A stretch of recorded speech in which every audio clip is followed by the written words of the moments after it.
قاتل حسین اس بنیاد پہ رحمت اللہ علیہ ہیں تو کم از کم لوگوں کو یہ سوچنا چاہیے کہ چلے ہم حسین پاک کے غلام ہیں, ہمیں تکلیف ہے شہادت حسین سے, جو ہوئی ہے ان کی شہادت اس سے ہمیں تکلیف ہے, لیکن تم تو طالب قرآن ہو, قرآن کے مفسر ہو, قرآن کے محدث ہو, کم سے کم اتنا تو دیکھو کہ وہ محرمات کے ساتھ نکاح کو حلال کر رہا ہے, اسی طریقے سے شراب کو عام کر رہا ہے. ابن کثیر جو ابن تیمیہ کے شاگرد ہیں البدایہ والنہایہ میں لکھتے ہیں کہ اس نے سفر حج میں بھی شراب پی ہے, اس نے سفر حج میں بھی شراب کو ترک نہیں کیا ہے.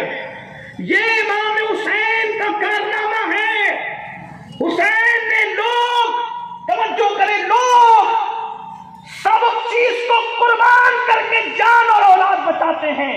یہ حسین پاک کی ذات ہے جس نے جان اولاد قربان کر کے اللہ کا دین بچایا, سب کی حرمت اور آبرو بچائی ہے. حسین پاک کو جیسا بیان ہونا چاہیے تھا ہم نے بیان نہیں کیا, اور نہ ایسے بیان ہو سکے حسین, ورنہ ہر قوم پکار سکتی تھی کہ حسین ہمارے ہیں. کسی کہنے والے نے کہا ہے انسان کو بیدار تو ہو لینے دو, ہر قوم پکارے گی ہمارے ہیں حسین. میرے آقا صلی اللہ علیہ وسلم کے دیوانوں, حسین نے ہماری بیٹیوں کی آبرو بچائی ہے, حسین نے ہماری بچیوں کی عزت بچائی ہے.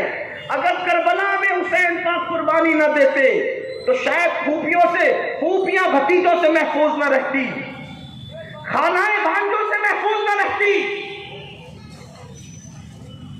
سالیاں بہنوئیوں سے محفوظ نہ رہتی, سوتیلی مائیں اپنے بیٹوں سے محفوظ نہ رہتی. دلیل بنتی دلیل کہ جس کے ہاتھ پر حسین نے بیعت کی تھی وہ حضرت یزید تو یہ سب کرتے تھے, تو اب تمہیں کیا مشکل ہے امین القادری؟ کیا جواب دیتے؟ حسین پاک نے قربانی دی اور یزید کو دھول چٹایا اس کے نظریات اور عقائد کو, تاکہ آج کوئی گندگی کرے تو کوئی کہے گا کہ سب نے تو بیعت کرنی تھی, تو وہ جواب دیا جائے گا سب نے کی تھی یا نہیں کی تھی یہ بحث بعد میں ہوگی. لیکن جس کو سیدہ نے اپنا دودھ پلایا تھا اور جس کو رسول اللہ نے اپنے کندھے بٹھایا تھا, اس حسین نے سب لٹا کر بھی کہا تھا کہ سب دے سکتا ہوں مگر اپنا ہاتھ نہیں دے سکتا. ہمارے دین کو بچایا ہے حسین پاک نے, ہمارے ایمان کو بچایا حسین پاک نے, ہمارے قرآن کو بچایا حسین پاک نے. حسین اس ہستی کا نام, ایک بندہ پورا دین بچا گیا, ایک ہستی پورے دین کو نئی زندگی دے گئی. اسی لیے تو محی الدین اور معین الدین کسی اور خاندان میں پیدا نہیں ہوتے, وہ حسین ابن علی ہی کے گھرانے میں پیدا. امام علی مقام کی پوری زندگی گزر رہی ہے شوق شہادت میں. شوق شہادت میں وہ دن آتا ہے, بہرحال میں نے کچھ پڑھ دیا, میرا کوئی مجھے دلچسپی نہیں ہے اس کے متعلق کوئی بات کرنے میں, لیکن تھوڑا سا ذکر کیا تاکہ میرے وہ جوان جو زانی بن کر بھی اپنے آپ کو حسینی کہتے ہیں ان کو شعور ہونا چاہیے کہ یہ کام یزید کرتا تھا. جو کتا گولی کھا رہے ہیں, شراب پی رہے ہیں, عورتوں پہ پاک کی نظر ڈال رہے ہیں, انہیں پتہ ہونا چاہیے نشے اور شراب کا کام حسینیوں کا نہیں ہے, یہ تو یزیدیوں کا کام. حسینی شربت پیتے ہیں, شراب نہیں پیتے.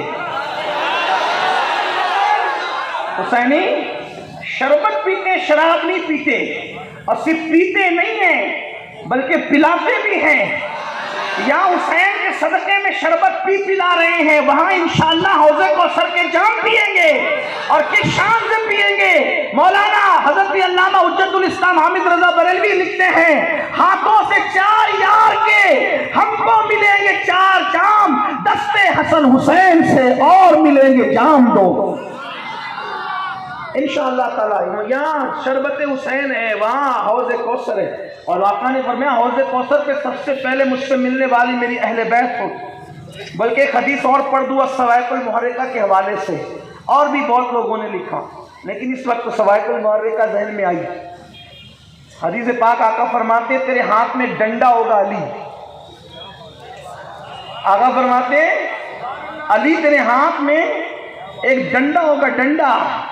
میں ڈنڈا کہہ رہا ہوں حضور نے عصا کہا، کیونکہ میں مالیگاؤں میں تقریر کرتا ہوں، یہ میرے چھوٹے چھوٹے بچوں کو سمجھنا چاہیے۔ ابھی کہوں کہ عصا شریف ہوگا تو پھر ان کو پتا ہو، گھر جا کے اسی میں ٹینشن میں رہ کے سید صاحب نے کہا کیا کہ یہ عصا کیا ہوتا ہے۔ تو میں اپنے بچوں کو بھی خیال کرتا ہوں، میری بوڑھی مائیں بہنیں بھی 80 سال کی محفلوں میں موجود ہیں، ان کا بھی مجھے خیال ہوتا ہے۔ تو کل کے وہ یہ نہ بولے کارے لالا تھوڑا سا آسان تو کیا کر، ان کو یہ بھی نہیں بولنا چاہیے نا، تو اس لیے میں ان کے لیے کہہ رہا ہوں۔ مولا کائنات سے آقا فرماتے علی تیرے ہاتھ میں ڈنڈا ہوگا، ڈنڈا، اور تو اس ڈنڈے سے لوگوں کو بھگائے گا۔ کہاں سے؟ حوض کوثر سے، اس ڈنڈے سے بھگائے گا۔ بھگانے کا ذکر کیا، تو بھگائے گا کس کو؟ کہا جو دنیا میں اہل بیت سے بغض رکھتے تھے ان کو ڈنڈے سے بھگایا گیا۔ حوض کوثر کا جام انہیں کو نصیب ہوگا جن کے دل محبت نبی اور آل نبی سے سرشار، جن کے دلوں میں اہل بیت مصطفیٰ کی محبت تھی۔ کیا نصیبیں ہوں گے انشاءاللہ ہمارے نصیب اہل بیت کے، غلاموں کے نصیبیں کیا ہوں گے؟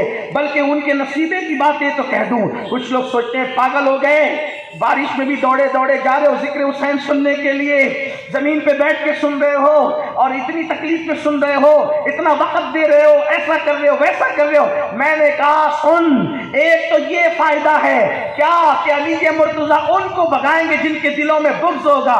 یہ وہ لوگ ہیں جن کے دلوں میں اہل بیت کی محبت ہے، حسن و حسین کی محبت ہے، زینب و فاطمہ کی محبت ہے، عباس و قاسم کی محبت ہے، علی اکبر و علی اصغر کی محبت ہے۔ اور ایسی بھی اتنوں کی نہیں، بلکہ وہ تو یہ کہتے ہیں کہ تیری نسل پاک میں ہے، بچہ بچہ نور کا تو ہے، عین نور تیرا سب گھرانہ نور کا۔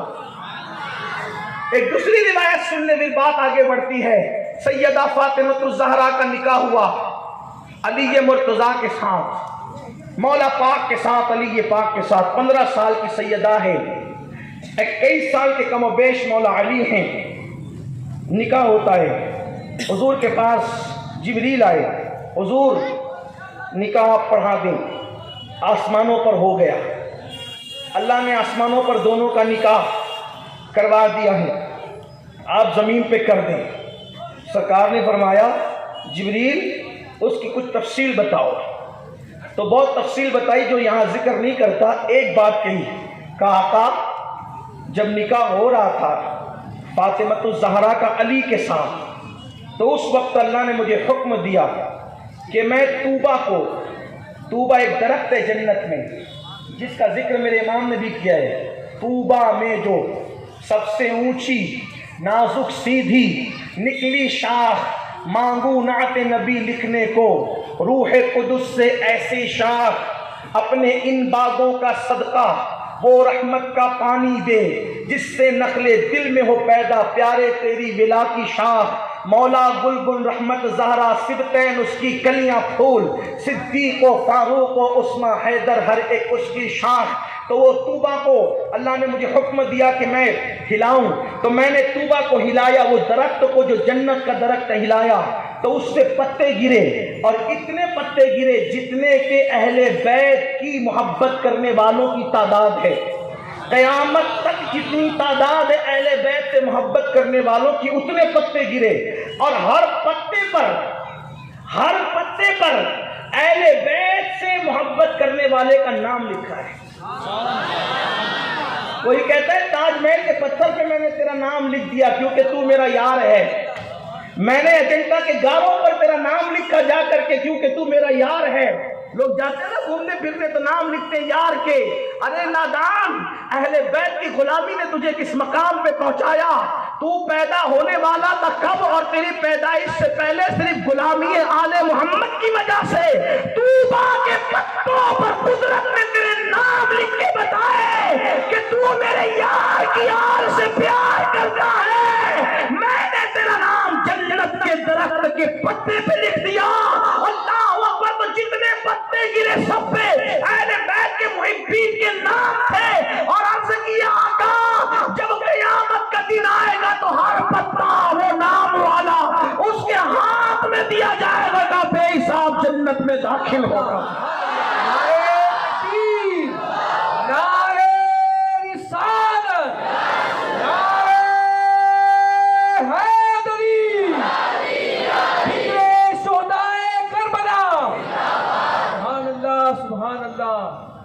بیت سے محبت کا فائدہ کوئی چھوٹا موٹا سستا سودا ہے؟ بے حساب جنت۔ حالانکہ اس کے راویوں میں کچھ بعض محدثین نے ذوق کا حکم لگایا ہے، لیکن حدیث ضعیف ہے، مگر ہے تو حدیث ہی۔ کیا ہے تو حدیث ہی۔ ایک محدث صاحب جو حدیثوں میں بڑی جرا کرتے تھے، ان کو گلاب کا پھول بڑا پسند تھا، تو گلاب کا پھول بخاری پڑھاتے پڑھاتے کہا کہ بخاری کے گلاب کا پھول جو ہے حضور کو بڑا پسند تھا۔ تو چونکہ پڑھنے والے شاگردوں کو بھی بیماری لگ گئی تھی، کیونکہ جیسے استاد میں ہوتی ہے تو ایسی اثر تو آتا ہے نا شاگردوں کے اندر۔ جب دیکھو جب حدیث پہ جرا کرتے ہیں، حدیث پہ جرا کرتے ہیں، حدیث پہ، تو شاگردوں کو بھی وہ لت لگ گئی تھی۔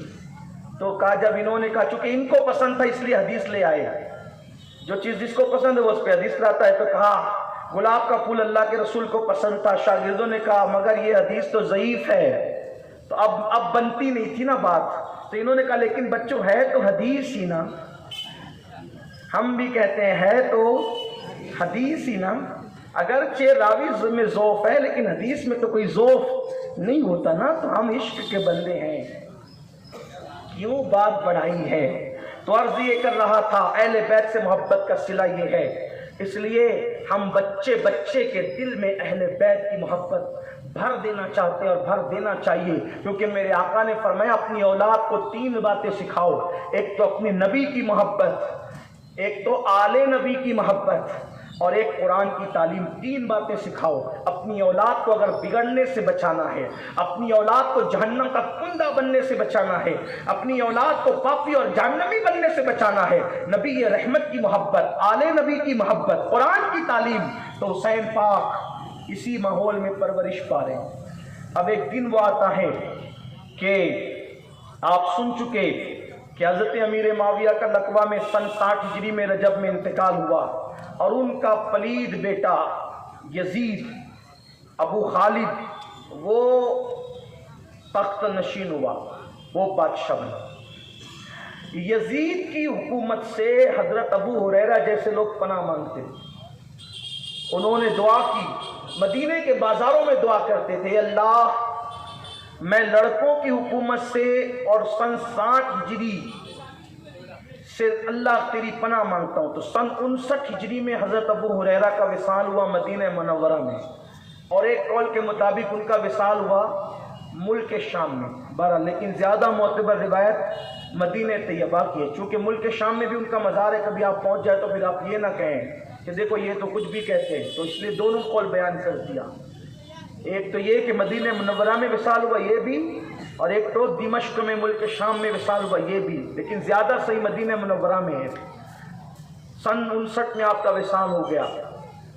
سن 60 ہجری میں یزید رجب میں تخت نشین ہوا۔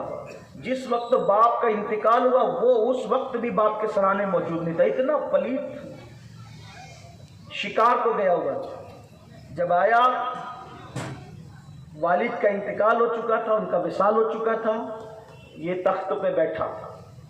اب چونکہ اس کی بیعت تو اس کا سلسلہ تو شروع ہی ہو چکا تھا، لیکن جب یہ بیٹھا تو کچھ لوگوں نے اس کی بیعت نہیں کی تھی، ان میں سے مدینہ منورہ اور حجاز مقدس کے لوگ زیادہ تھے، جیسے امام حسین ابن علی انہوں نے بیعت نہیں کی تھی، عبداللہ ابن عمر انہوں نے بیعت نہیں کی تھی، عبداللہ ابن زبیر انہوں نے بیعت نہیں کی تھی، عبد الرحمن ابن ابو بکر انہوں نے بھی بیعت نہیں کی تھی، یہ وہ لوگ تھے، اور کچھ لوگ۔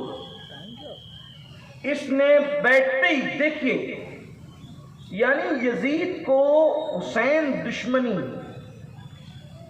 کوئی اچانک راتوں رات پیدا نہیں ہو گئی تھی، یہ دشمنی اس کے دل میں بچپنے سے جڑ پکڑ گئی، کیونکہ اس کو معلوم تھا کہ جب تک یہ لوگ رہیں گے اس وقت تک ہماری کچھ نہیں چلنا، یہ اس کو پتا تھا، کیونکہ ہر دور میں عقیدتوں کا محور اور مرکز اہل بیت ہے، اور کیوں نہ ہو، اللہ کے رسول نے فرمایا کہ میری آل کی محبت اللہ نے مومنوں کے دل میں ڈال دی ہے، ہر دور کا مومن اہل بیت سے محبت ہی کرے، محبت ڈال دی گئی، مومنوں کے خون میں منتقل ہوتی ہے محبت اہل بیت۔ تو یزید کو یہ بچپنے سے تھا کہ میں نے تو جو ہے وہ ان کے سامنے کوئی عقیدت پانا بھی نہیں ہے.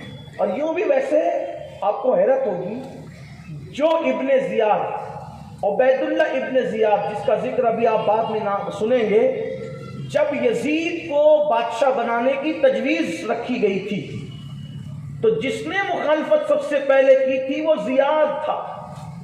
یہ زیاد کون ہے؟ اکثر تاریخ کی کتابوں میں کہا جاتا ہے زیاد ابن ابی. زیاد اپنے باپ کا بیٹا، زیاد اپنے باپ کا بیٹا، یعنی اس کا نام ہی نہیں آیا. اور بعض ہمارے محققین نے پھر یہ نقل کر رہا ہوں جملہ، اس کا ذمہ دار میں نہیں ہوں، میں صرف جملہ نقل کر رہا ہوں. بعض محققین نے لکھا کہ یہ جو زیاد تھا یہ پیدا ہوا تھا زنا سے. یہ زیاد، یعنی اس کا مطلب جو اہل بیت دشمنی میں جتنے یہ لوگ ہیں آپ کو نظر آ رہے ہیں، یعنی کوئی اچھے لوگ نہیں ہیں. کبھی کبھی جھگڑا دیکھ کر بھی ایسا لگتا ہے نا کہ یار اس کا ساتھ دیں کہ اس کا دیں، تو آدمی چہرہ دیکھتا ہے یا اچھے لوگ کون ہیں تو اس حساب سے آدمی ساتھ دیتا ہے. میں کہتا ہوں یار کربلا میں یزید کے ساتھ کھڑے رہنے والوں کم سے کم دیکھو تو صحیح کہ ادھر ہیں کون کون لوگ. ایک طرف زیاد کا بیٹا ابن زیاد ہے، ایک طرف مرجانہ کا بیٹا ہے. مرجانہ کا ذکر کروں تو آپ کو پتا چلے گا، شرم سے منہ چھپاؤ. مرجانہ کے بیٹے کا تذکرہ کروں، کس کس کا ذکر کروں، پھر ایک کا تذکرہ اور کروں تو آپ کو اور حیرت ہوگی، لیکن میں نہیں کرنا چاہتا. آپ سے کہتا ہوں ابن کثیر کو اٹھا کے پڑھے، کامل اٹھا کر پڑھے، جلال الدین سیوطی میرے امام خاتم الحفاظ کو اٹھا کے پڑھے. اسی طریقے سے اور یہ سب بڑی کتابوں کی طرف آپ نہیں جا سکتے تو کم از کم خطبات محرم وغیرہ جیسی یہ کتابیں جو اردو زبان میں، اس کو پڑھیں، آپ کو پتہ چلے گا. آئین قیامت پڑھے مولانا حسن بریلوی کی، شاہ عبد العزیز کی تحفہ اثنا عشریہ پڑھے، اس میں بہت ساری چیزیں آپ کو ملیں گی. یہ سارے لوگ جن کو آپ سنتے ہیں یہ ہیں کیا لوگ، کس قسم کے لوگ ہیں؟ زیاد کا بیٹا ابن زیاد، اور بھی ایسے سب بدماش ایک ساتھ جمع ہوئے. اور ادھر حسین ابن علی، حسین ابن علی کون؟ میرے امام کہتے ہیں آب تطہیر سے جس میں پودے جمے، اس ریاض نجابت پہ لاکھوں سلام. خون خیر الرسل سے ہے جن کا خمیر، ان کی پاکیزہ طینت پہ لاکھوں سلام. مات عابدہ زاہدہ طیبہ طاہرہ جان احمد کی راحت پہ لاکھوں سلام. باپ شیر شمشیر زن شائق خیبر شکن، شیر شمشیر زن، شیر شمشیر زن شائع خیبر شکن، پرتوے دست قدرت پہ لاکھوں سلام. یہ وہ لوگ ہیں کدھر، کہاں آسمان سے بلند، کہاں زمین سے زیادہ پستی، کہاں سورج سے زیادہ چمک، کہاں رات سے زیادہ تاریکی، کہاں پاکیزگیوں کی معراج، کہاں نجاستوں کی انتہا، کہاں خوشبوؤں کا مشام جاں سے معطر ہونا، کہاں بدبوؤں کا دل و دماغ کو پراگندہ کرنا، کہاں نور والا خاندان، کہاں نار والے، اللہ اکبر، کہاں جنتی جوانوں کے سردار، اور کہاں جن کا نہ یہاں ٹھکانا نہ وہاں ٹھکانا، جن کی قبروں کا نشان بھی نہیں. لوگ ان کے ساتھ کھڑے ہونے کے لیے کم سے کم تو سوچو. بالکل ایسے ہی جیسے 15 اگست کو جو انگریزوں کے قصیدے پڑھنے بیٹھ جائیں تو لوگ کہیں گے ذرا عقل سے کام لو، جن کا یہاں کوئی ٹھکانہ نہیں ان کی خطبے کیوں پڑھتے ہو؟ اگر پڑھنا ہے تو آزادی کے ہیرو لوگوں کا خطبہ پڑھو تاکہ ملک میں بھی عزت ملے، ہے نا؟ یہی تو ہے. میں کہتا ہوں جب 15 اگست کو انگریزوں کی تعریف نہیں ہو سکتی تو پھر عاشورہ کے محرم میں 15 اگست جیسے مخصوص ہے آزادی کے لیے قربانی دینے والے. ارے آزادی کے لیے جنہوں نے قربانیاں دی انہوں نے ایک ملک کو آزاد کرایا ہے، اور حسین نے وہ قربانی دی جس نے پوری انسانیت کو ظلم و زیادتی اور گندگی سے دنیا میں آزاد کرا کے آخرت میں جہنم سے آزاد کرایا. جیسے 12 ربیع الاول کو ابو جہل کی تعریف نہیں ہو سکتی، ویسے ہی عاشورہ کے اندر یہ سارے کرپٹ لوگوں کا تذکرہ کہا نہیں، وہ تھوڑا کام اس لیے کہ لوگ ادھر نہ چلے جائیں، ادھر کوئی نہیں جانے والا، سب کو عقل ہے۔ ہاں، اہل سنت کا ہے بیڑا پار، اصحاب حضور نجم ہے اور ناؤ ہے عطرت رسول اللہ کی۔ تو اس نے خط لکھا، اس میں دشمنی کا جو جانور پل رہا تھا پہلے سے، تھوڑا سا جو ہے وہ اس خاندان سے نسبی رشتہ ہونے کی وجہ سے یزید کا ذکر آنے پر کہیں جذباتی ہو جاتا ہوں، تو آپ لوگ اس پہ مجھے تھوڑا سا درگزر کر دیے۔ ہر آدمی اپنی ماں کو گالی دینے والے، باپ کو گالی دینے والے کی آستین چڑھاتا ہے، شریف سے شریف لوگوں کو دیکھا ہے، تھوڑا اتنا حق ہمیں بھی دیجیے نا کہ آپ کا ایک رشتہ ہے، ہمارا شکر الہی ڈبل رشتہ ہے نا، تو تھوڑا سا ہمیں تکلیف اوروں سے کچھ زیادہ ہے، اس وجہ سے مجھے آپ نہ سمجھے کہ یہ غیر سنجیدہ ہو گیا، میں غیر سنجیدہ نہیں، اپنی حد میں ہی رہوں گا۔ تو اس نے خط لکھا، خط کا عنوان تھا، ابن جریر طبری لکھ رہے ہیں خط کا عنوان، ابن کثیر لکھ رہے ہیں خط کا عنوان، ولید مدینہ منورہ کے گورنر تھے، ولید کے پاس خط آیا کہ حضرت امیر معاویہ کا انتقال ہو گیا اور اب میں خلیفہ ہوں۔ اس نے لکھا میں خلیفہ ہوں۔ کوئی خلیفہ ولیفہ وہ کیا خلیفہ، خلیفہ ایسے زبردستی نہیں بنتا۔ خلافت راشدہ تو حدیث کی نص کی بنیاد پر امام حسن پر ختم ہو جائے، اس پہ اہل سنت کا اتفاق ہے۔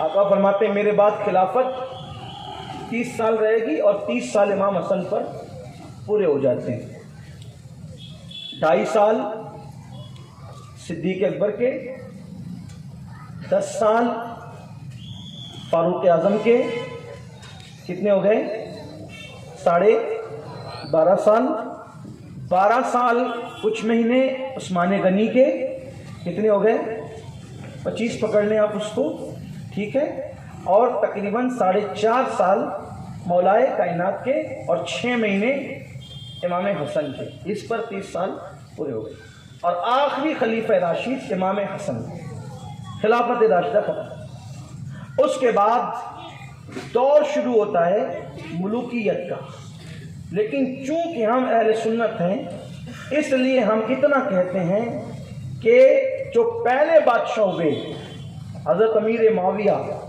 رضی اللہ تعالی عنہ، ہم ان کی حکومت اور ان کی خلافت اور ان کے کردار اور ان کی زندگی پر کوئی بات نہیں کرتے، ٹھیک، ہمیں ادب کا حکم ہے، خاموش رہنے کا حکم ہے، اور ہم ان پر کوئی بات نہیں کرتے صحابی رسول کی نسبت کی وجہ سے، اتنا آپ سمجھ لیں بس، اور نہ ہمیں کرنا ہے، ٹھیک ہے، آپ کو اس کا خیال رکھنا، حضور کے ہر صحابی کا ادب کرنا ہے بس۔ لیکن یزید جب تخت پہ بیٹھا تو اس کا خط تھا کہ میری بیعت حسین ابن علی، عبد الرحمن ابن ابو بکر، عبداللہ بن زبیر، عبداللہ ابن عمر، ان لوگوں سے لو، اور اگر وہ بیعت نہ کریں تو انہیں قتل کرو۔ کیا کرو؟ انہیں قتل کر دو۔ ولید کے پاس اس وقت مروان موجود تھا۔ مروان کون؟ مروان وہ شخص جب اس کا باپ حکم رسول اللہ کی بارگاہ میں آیا تو آقا نے فرمایا اس پہ بھی لعنت، اور اس کی نسل کے اندر جو ہے نا کیڑے پل رہے ہیں ان پہ بھی لعنت، یہ اللہ کے رسول نے فرمایا۔ آپ کو حیرت ہونا چاہیے، جنہوں نے دندان شہید کیے ان پہ لعنت نہیں کی، غور کریں، یہ آپ کے مطالعے کے لیے ہے، آپ کو غور کریں، جنہوں نے رسول اللہ کے دندان شہید کیے ان پہ لعنت نہیں کی۔ آخر یہ مروان کے خاندان میں تھا کیا حضور لعنت کرے گا؟ اس پہ بھی، حکم پر بھی، اور اس کے حکم کو تو شہر بدر کیا تھا حضور، مروان بھی نہ کم جو باپ ہے مروان کا اس کو شہر بدر کیا تھا۔ اور جب یہ آتا تھا نا، یہ جو دشمنیاں بھی یوں ہی نہیں تھی، اس کے پیچھے کچھ تھا۔ جب یہ رسول اللہ کے پاس ایک بار آیا کہ میں حضور اجازت چاہتا ہوں، تو سرکار دروازہ بند تھا، حضور نے کہا علی وہ جو باہر کھڑا ہے نا اس کو دروازہ کھول، اور جیسے بکری کا کان پکڑ کے لاتے نا ایسے ذلیل کر کے لا اس کو۔ یہ تھے سب معاملہ۔ حضور غیب کا نبی ہے، دیکھ رہے تھے، جو قیامت تک کے حالات دیکھ رہا ہو وہ یہ سارے کرتوت ان کے نہ دیکھتے ہوں گے۔ مروان وہاں موجود تھا، یہ مہر چور، غلام چور، اور عثمان غنی رضی اللہ تعالیٰ عنہ کی شہادت کا اول درجے کا مجرم، اسی کی وجہ سے ساری چیزیں ہوئی۔ آپ ابن جریر کو اٹھا کر پڑھیں، حضرت امام سیوطی کو اٹھا کے پڑھیں۔ اب وہ وہاں موجود تھا، اس نے کہا بلاؤ سب کو۔ اچھا بات ولید سے ہو رہی ہے، چمچہ گیری اس نے کرنی ہے، آگے آپ کو بات پتہ چلے گی کہ یہ سارا گیم تھا کیا۔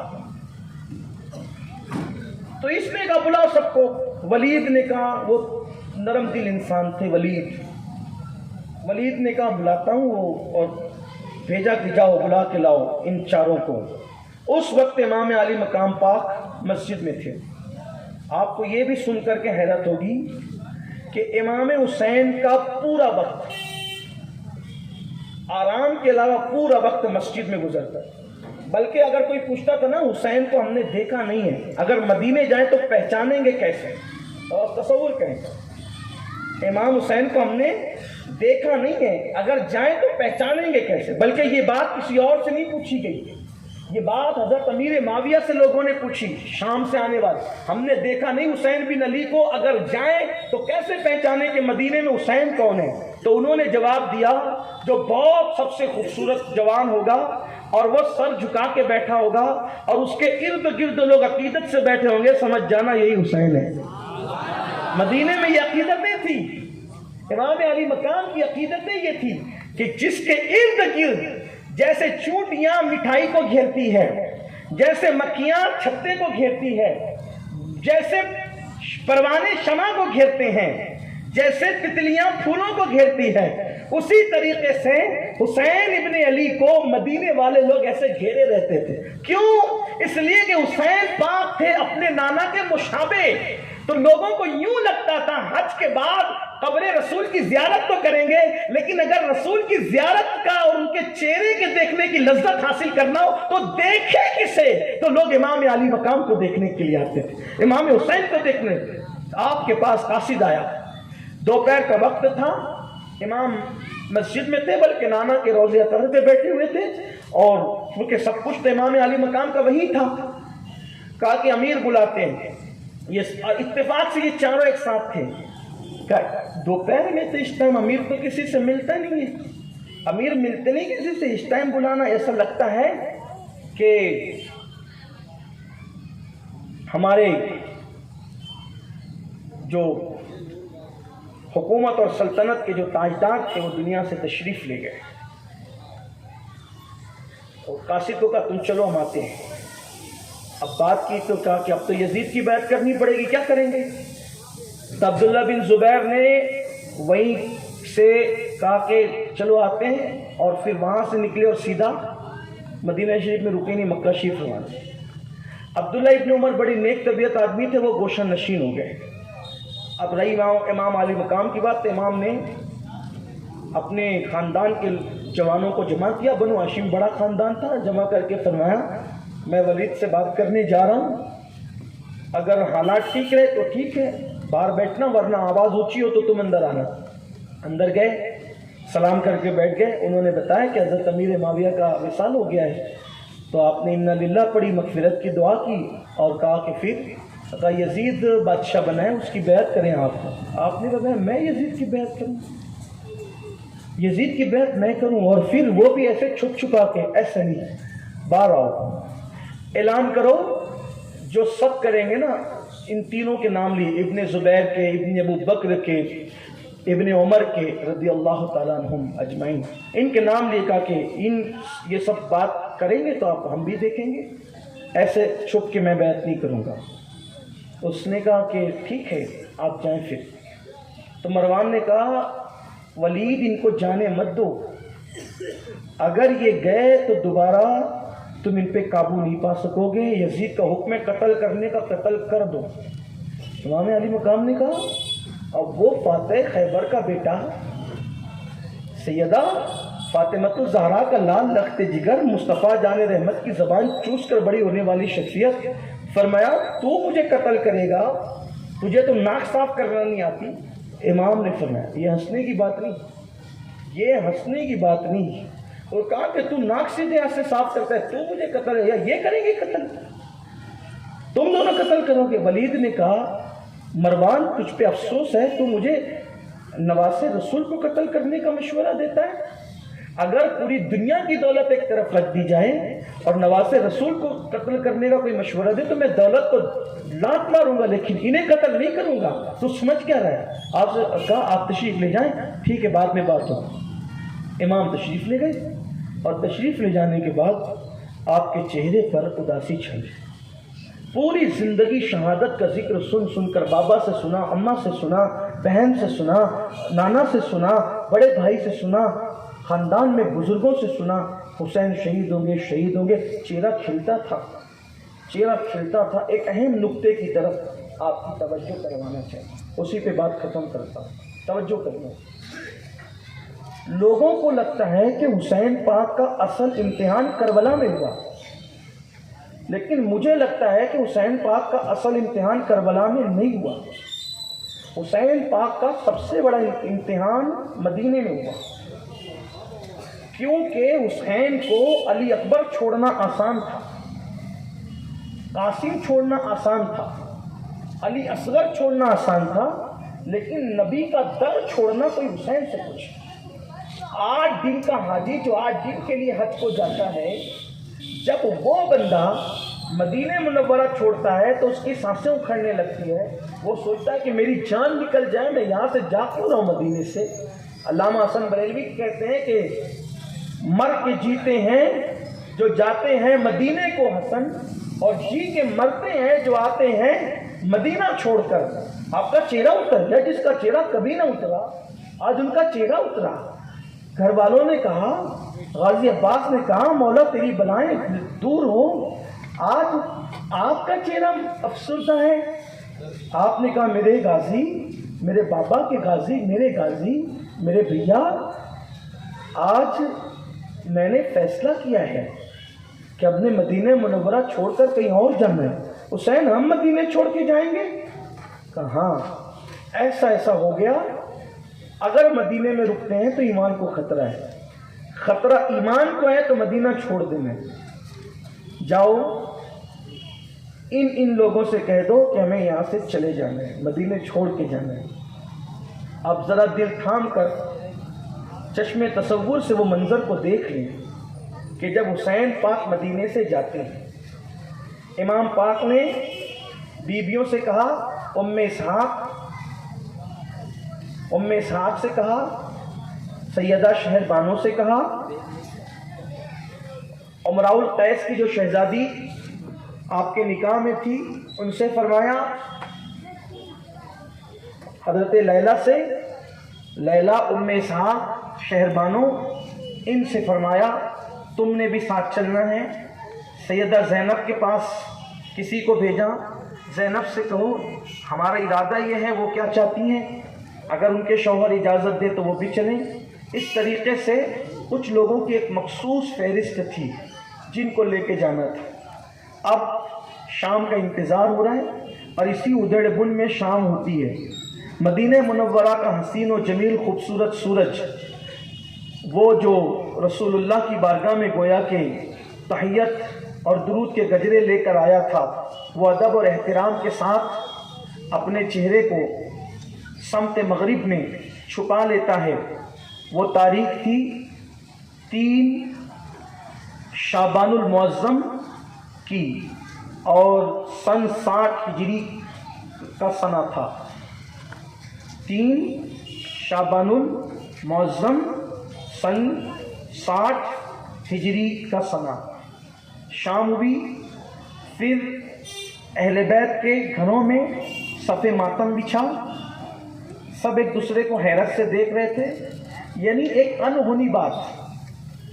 لوگ جاتے ہیں مدینہ شریف تو ان کے پاس ٹکٹ ہوتا ہے کہ ان کو مدینے سے واپس جانا ہے، مدینہ منورہ سے، لیکن یہاں تو پیدا بھی یہی ہوئے، پلے بھی یہی، بڑے بھی یہی، شادی بھی یہی ہوئی، بچے بھی یہیں پیدا ہوئے، بچوں کو بھی یہیں پرورش کیا. مدینے میں سب کچھ تھا.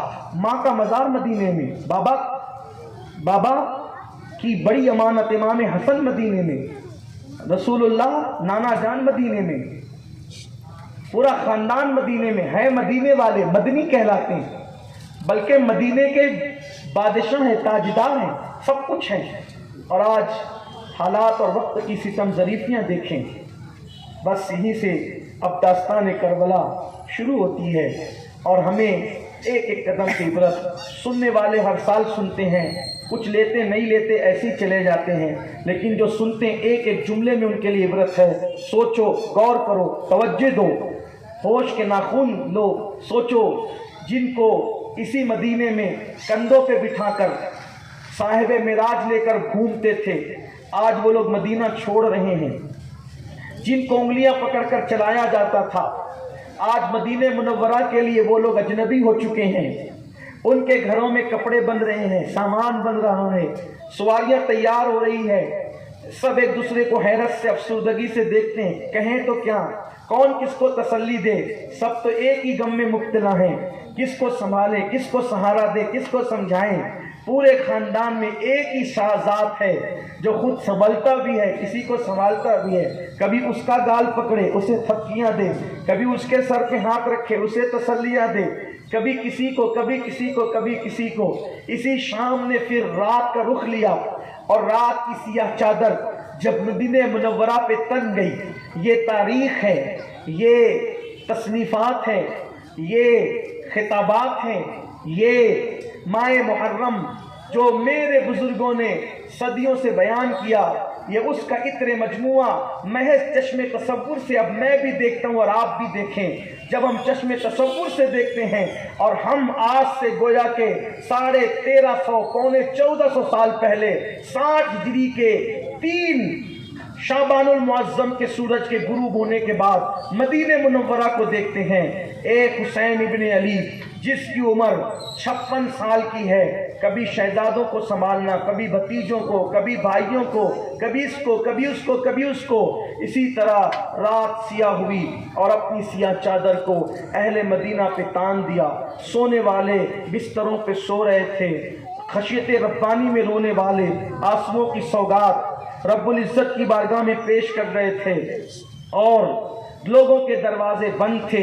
قدسیان فلک رات کے آخری پہر میں درود و سلام کے گجرے لے کر ادب اور احترام کے ساتھ مدینہ منورہ کی سرزمین پر نازل ہو رہے تھے. ایسے میں سب کے گھروں کے چراغ بجھے ہوئے تھے. اس چوتھی شب کے اندر اگر کسی کے گھر کا چراغ جلا ہوا تھا تو خاندان نبوت کے گھر کے چراغ، اور اسی چراغ کی دودھیا دھندلی سی روشنی میں کوئی سسکیاں لیتا ہے، کوئی منہ چھپا کے روتا ہے، کوئی بچوں سے چھپ کے روتا ہے. ایسے میں کربلا کے مسافر کا گھر کا دروازہ کھلتا ہے اور ایک تنہا مسافر جس کی صورت رسول اللہ کی صورت کے مشابہ تھی، جس کا چلنا، جس کی سخاوت، جس کی ادائیں آمنہ کے لال کے مشابہ تھی، جس کا حال یہ تھا، اللہ اکبر، نام رسول اللہ نے رکھا، گھٹیاں حضور نے دی. آج وہ اکیلا اپنے گھر سے کربلا کا مسافر نکلتا ہے اور نکل کر دبے پاؤں سیدھا جنت البقیع میں پہنچتا ہے. اس پہنچنے والے کو دنیا حسین ابن علی تاجدار کرب و بلا کے نام سے جانتی ہے. وہ حسین جس کے بارے میں صاحب شواہد النبوہ لکھتے ہیں کہ رات کی تاریکی میں گلی میں چلتے تھے تو آپ کے چہرے سے جو ہے وہ ایسی روشنی پھوٹتی تھی کہ گلیاں روشن ہو جاتی تھی. حسین ابن علی. اب میں نام لینے کی بجائے چونکہ میں تصورات کی دنیا میں آپ کو خود بھی لے جانا چاہتا ہوں، میں بھی پہنچ کر اپنے مقدر کی معراج چاہتا ہوں، بی بی زہرا کی خیرات چاہتا ہوں. اور تصورات میں یہ کہ صرف حسین نہیں ہے وہاں، ہم بھی وہاں موجود ہیں. سن 60 ہجری چوتھی شب ہے، حسین ماں کے مزار پر ہے. تصورات کی دنیا میں ہم بھی زہرا کی بارگاہ میں ہاتھ پھیلا کر اسی شہزادے کی خیرات مانگ رہے ہیں. آؤ در زہرا پر پھیلائے ہوئے دامن، نسلیں ہیں کریموں کی، لجپال گھرانہ ہے. حسین دبے پیر کربلا کا مسافر، بے کسی اور بے بسی کی ظاہری حالت میں ماں کے مزار پہ پہنچتا ہے اور پہنچ کر اب حسین نے کس طرح سلام کیا میرے پاس اس کے بارے میں نہ کوئی الفاظ ہے نہ کوئی انداز ہے، لیکن محض چشم تصور سے جب ہم دیکھتے ہیں تو پتہ چلتا ہے۔ حسین اس ماں کی مزار پر پہنچتے ہیں جس کا آنچل کبھی چاند و سورج نے نہیں دیکھا۔ حسین کی امی وہ تھی جس کے سر کے بال کے دوپٹے کو کبھی چاند و سورج نے نہیں دیکھا۔ حسین کی ماں اتنی پاک دامن تھی کہ حسین اعظم نے 7 سال کی عمر میں بھی اپنی ماں کے سر کے بالوں کو نہیں دیکھا۔ حسین کی امی اتنی پاک باز اور پارسا تھی جن کے لیے آیے تطہیر نازل ہوئی، جن کے لیے رسول اللہ اٹھ کر کھڑے ہوتے تھے، جس کی چوکھٹ سے یہودی نصارہ مجوسی کوئی بھی کبھی خالی نہیں جاتے تھے، سب کو بھیک ملتی تھی۔ سب کو بھیک دینے والی فاطمہ کے در پر آج اس کا سب سے چہیتا لاڈلا روئے زمین پر دبے پیر خاموشی کے ساتھ لوگ ماں کی قبر پر جاتے ہیں تو گردن اٹھا کر جاتے ہیں کہ میری ماں ایسی تھی، لیکن آج کربلا کا مسافر اپنی ماں کی چوکھٹ پہ سر اٹھا کر اس لیے نہیں جا رہا تھا کہ کوئی پہچان کر کے مخبری نہ کر دے۔ خاموش دبے پیر مکمل بے کسی بے بسی مظلومیت کے ساتھ حسین ماں کی قبر پر جاتے ہیں۔ تصورات رہنمائی کر کے بس اتنا بتاتے ہیں، کرم یہ مجھ پہ کیا ہے میرے تصور نے کہ آج کھینچ لی تصویر یار آنکھوں میں، یہ دل تڑپ کے کہیں آنکھ میں نہ آ جائے کہ پھر رہا ہے کسی کا مزار آنکھوں میں۔ حسین بس تصورات اتنا خیال دیتے ہیں قبر انور سے حسین لپٹ گئے ہوں گے اور گویا کہ تصور ہوگا ایک بیٹا اپنی ماں کے سینے سے لپٹا ہے اور ماں سے آخری مرتبہ لپٹ کر آخری سلام پیش کر کے دعاؤں کی گزارش کرتا ہے۔ کسی کی ماں ولیہ، کسی کی ماں عالمہ، کسی کی ماں نمازی، کسی کی ماں حاجیانی، حسین کی ماں بدعے مصطفیٰ جگر گوشے رسول۔ گویا کہ حسین نے کہا ہوگا امی جان آج تیرا نازوں کا پالا جسے تو نے کربلا کے لیے دودھ پلا کر کے پالا تھا، نانا کے دین کی محافظت کے لیے پالا تھا، امی جان آج تیرا بیٹا تجھے آخری مرتبہ سلام کرنے کے لیے آیا ہے۔ ماں میں جا رہا ہوں، بظاہر تو میں یہ کہہ کے جا رہا ہوں کہ میری منزل مکہ ہے، لیکن ماں آثار بتاتے ہیں کہ اب تیرا بیٹا کربلا جاتا ہے۔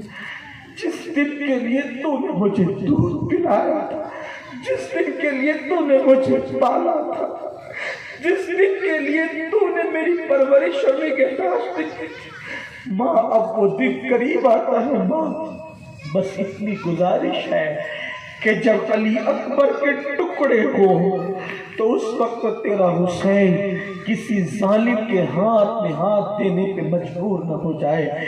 جب قاسم کا لاشا گھوڑے کی ٹانپوں سے کچل دیا جائے اس وقت میرے عزم کے لیے دعا کرنا ماں۔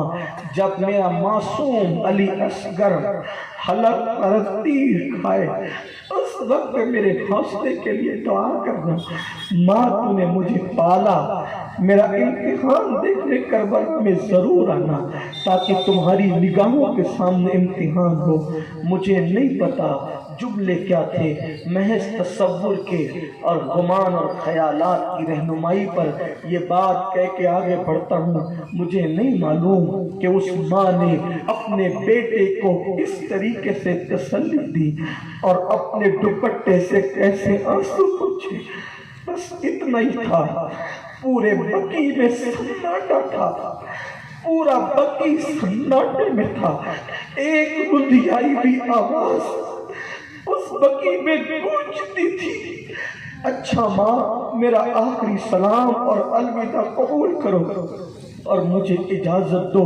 ایسا لگتا ہے بی بی زہرا کے مزار پر زلزلے کی کیفیت ہوئی ہوگی اور لرز گیا ہوگا مزار زہرا، کیونکہ کوئی ماں اپنے بیٹے کو کیسے مقتل کی طرف جانے کی اجازت دیتی ہوں۔ اللہ اکبر۔ ماں کی قبر سے لپٹ لپٹ کر روتے ہیں، کبھی اٹھتے ہیں، کھڑے ہوتے ہیں، آگے بڑھتے ہیں، پھر پلٹتے ہیں۔ ایک بار حسین اور بوسے لے لے ماں کی قبر کو آخری مرتبہ، ایک بار اور الوداع کہہ لے، ایک بار اور سلام کہہ لے۔ اس طرح سے کبھی آتے ہیں، کبھی جاتے ہیں، کبھی آتے ہیں، اسی میں پھر دامن دل کھنچتا ہے۔ حسین صبح نہ ہو جائے، چلو مخبری کرنے والے مخبری نہ کر بیٹھے، بھائی کو سلام کیا، اور پھر وہ کیفیت تو بیان سے باہر ہے۔ پاس ہی میں حسن مجتبیٰ کا ماں کے قدموں میں مزار تھا، اور سلام کر کے اپنے بھائی کو آخری سلام کر کے کربلا کا مسافر نانا کے مزار پہ آتا ہے۔ نانا کے مزار پہ آ کر کوئی لکھے تو کیا لکھے، کوئی کہے تو کیا کہے، بڑے سے بڑا پاپی بھی جب رسول اللہ کی چوکھٹ پہ جاتا ہے تو اس کے آنسو نکل پڑتے۔ یہ تو نازوں کا پالا، یہ تو خون رسول۔ حسین نانا کے مزار پہ آئے، تصورات کہتے ہیں نانا کے مزار سے لپٹ کر کہتے ہیں، نانا جان، جس مدینے کا آپ نے مجھے وارث بنایا تھا، اب آپ کی امت میں اس مدینے میں رہنا مجھے دبر کر دیا، مشکل کر دیا۔ نانا جان، جس مقصد کے لیے کندھوں پہ بٹھاتے تھے، جس کے لیے کندھوں پہ بٹھا کر کے نماز کے سجدوں کو طویل کر دیتے تھے، جس کے گردن کو بوسہ دیتے تھے، نانا جان یہی گردن کو، یہی گلے کو بوسہ دیتے تھے۔ کسی نے پوچھا آقا گالوں پہ بوسہ دے کے گلے کو بوسہ کیوں دیتے ہو؟ تو نانا جان آپ کہتے تھے یہی پر میرے حسین کی گردن پر تلوار چلے گی میرے دین کے لیے۔ نانا آج آپ کا نواسہ اسی مقصد کو پورا کرنے کے لیے جا رہا ہے۔ نانا جان اپنے نواسے کا آخری سلام لو، الوداع نانا جان۔ نانا جان میں کربلا میں امتحان دوں گا، آپ ضرور آئیے گا، اور آپ نے جس عزم سے پالا ہے وہ امتحان میں کیسے دیتا ہوں وہ ضرور دیکھنے کے لیے آقا آئیے گا۔ پتہ نہیں کیا کیا کہا، کہوں تو کیا کہوں، رکھوں تو کیا رکھوں، بس اہل بیت کی وفا میں، تصورات کی دنیا میں یہی چند جملے، اور اس کے بعد حسین اٹھتے ہیں اور پھر نانا کی مزار کے قدموں کو بوسے دے کر جب پلٹتے ہیں تو دل کہتا ہے حسین ایک بار پھر شاخہ یوم النشور کو دیکھ لو۔ لوگ کہتے ہیں قبر کو دیکھا، میں کہتا ہوں جب جامی کے لیے، جب رفائی کے لیے، جب غوث اعظم کے لیے قبر سے نکل کر زیارت کرانے کی روایت ملتی ہے تو لاڈلا حسین کربلا کا مسافر اس کے لیے کیا ہوا ہوگا، کیا کہیں کیا نہ کہیں، بس اتنا کہ حسین نانا کے مزار سے روتے ہوئے نکلتے ہیں۔ صبح قریب آ رہی تھی، حسین گردن جھکا کر واپس ہو رہے تھے۔ علی اکبر کی شہادت پہ جو دل ٹوٹے گا وہ تو ٹوٹے گا، لیکن اس سے بڑی قیامت آج تھی کہ نانا کا مدینہ چھوٹا۔ کاش میری قوم اہل بیت کی اس قربانی کا خیال کرے۔ لوگ اپنا گھر نہیں چھوڑتے، حسین نے اللہ کے دین کے لیے مدینہ چھوڑا۔ گھر کے بے گھر ہوئے، بے گھر ہو رہے حسین، آج حسین بے گھر ہو رہے حسین۔ حسین سر جھکا کر آتے، سواریاں تیار ہے، ایک قیامت صغریٰ ہے۔ حسین آتے ہیں، بیویاں روتی ہیں، چادریں ڈالی ہوئی ہیں۔ کوئی کہتا حسین نہ جاؤ، مولا کہتے نہیں، اللہ کے دین پہ وقت آیا ہے، جانا ہوگا۔ کہاں؟ ابھی ہم مکے جائیں گے۔ ایسے میں ایک قیامت صغریٰ اور قائم ہوتی ہے۔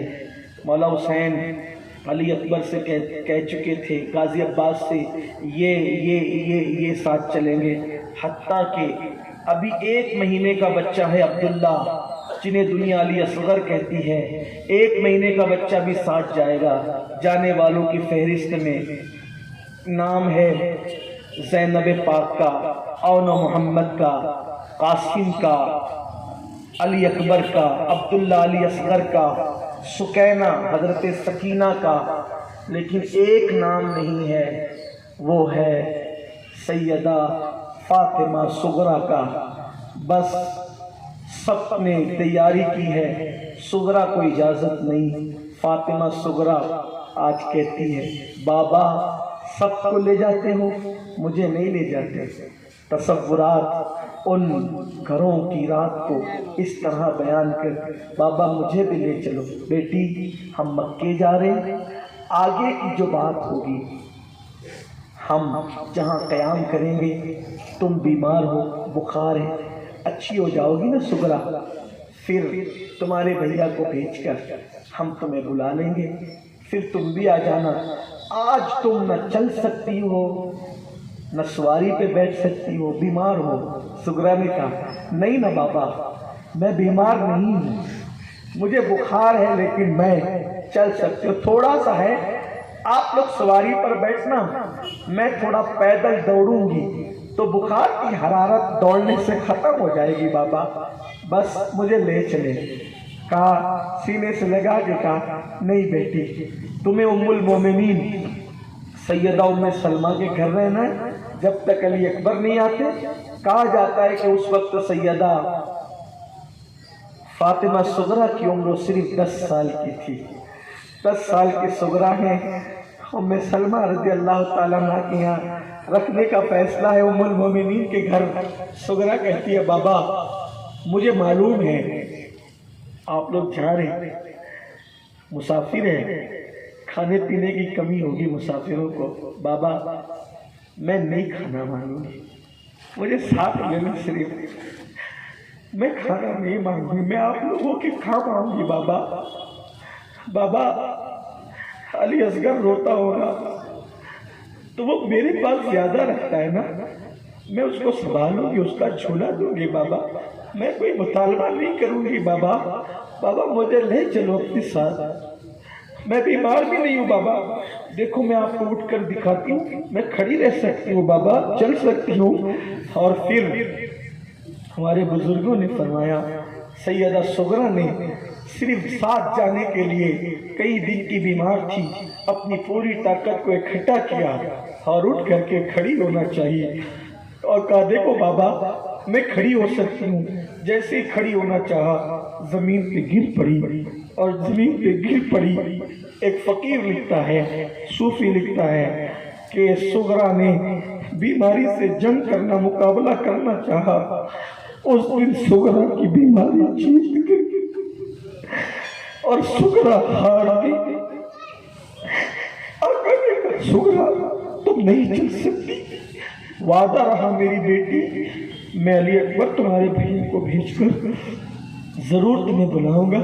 اچھا اب دیر نہ کر بیٹی، صبح ہوگی تو مخبری کرنے والے مخبری نہ کریں، ہمیں جانے تو بیٹی، ہم جلد تمہیں بنائیں گے، اچھی ہونا، خط لکھنا، احوال لکھنا۔ ابھی ہم مکہ جاتے ہیں، چلتے ہیں۔ آخرکار صغریٰ کو سینے سے لگایا، ام المومنین ام سلمہ کے سپرد کیا۔ امی جان حسین کی امانت آپ کے پاس،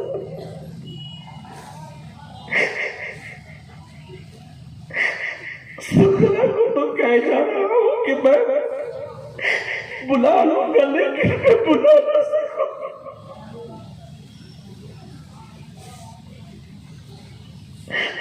میری بیٹی کی حفاظت کرنا، اور امی جان میرا یہ آخری سلام آپ کو بھی ام المومنین، اگر میں پلٹ کر نہ آیا تو میری صغریٰ کا نکاح حسن کے بیٹی حسن مسنہ کے ساتھ کر دیں۔ بعض لوگ کہتے نکاح ہو چکا تھا، لیکن بعض کہتے ہیں کہ امام نے جاتے جاتے ام المومنین ام سلمہ سے کہا اگر میں پلٹ کر نہیں آیا تو میری بیٹی میرے بھائی کے بیٹے حسن مسنہ کے ساتھ بیعہ دینا، اور اس کے بعد ام المومنین کو سلام کیا، اور یہ سواریاں جو سجی سوری سامان سے لدی ہوئی تھی، ہر مسافر اپنی اپنی سواری پر بیٹھ گیا۔ مدینہ منورہ کے پہاڑ اچک اچک کر کے گویا کہ اس جانے والے مختصر سے 82 کم و بیش نفوس کو دیکھنے لگا، اور گویا کہ مسجد نبوی کی دیواریں حسرت سے دیکھ رہے تھے۔ ایک دن مدینے کے لیے وہ تھا جب اللہ کے رسول ہجرت کر کے آئے تھے، اور آج مدینے کے لیے وہ دن ہے کہ جب رسول اللہ کی ہم شبی رسول اللہ کا شہزادہ ہجرت کر کے مدینے سے جا رہا تھا۔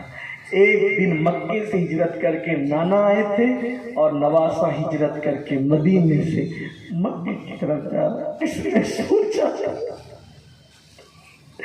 کہ جس سے یثرب مدینہ بن گیا، آج اس کے نواسے کو مدینے سے نکلنا پڑے گا۔ لیکن اہل بیت تمہاری عظمتوں کو سلام، قیامت تک اللہ تم پر درود مزید کرے کہ تم نے سب لٹا کر اللہ کا دین بچایا، ہمارا مسلمان ہونا رکھا، ہمارا ایمان والا ہونا باقی رکھا۔ اللہ تمہیں جزائے خیر دے۔ اچک اچک کر مسجد نبوی کی دیواریں، مدینے کے پہاڑ اس قافلے کو دیکھ رہے تھے۔ ادھر صبح طلوع ہو رہی تھی، صبح صادق طلوع ہو رہی تھی، صبح تڑک رہی تھی، اور ادھر صبح کے ہلکی ہلکی دودھیا روشنی میں گرد و غبار اٹھتی ہے، اور وہ قافلہ ہمیشہ کے لیے اس غبار میں چھپ جاتا ہے۔ بس وہ کربلا کے مسافر پلٹ پلٹ کر روضہ رسول کو دیکھتے تھے۔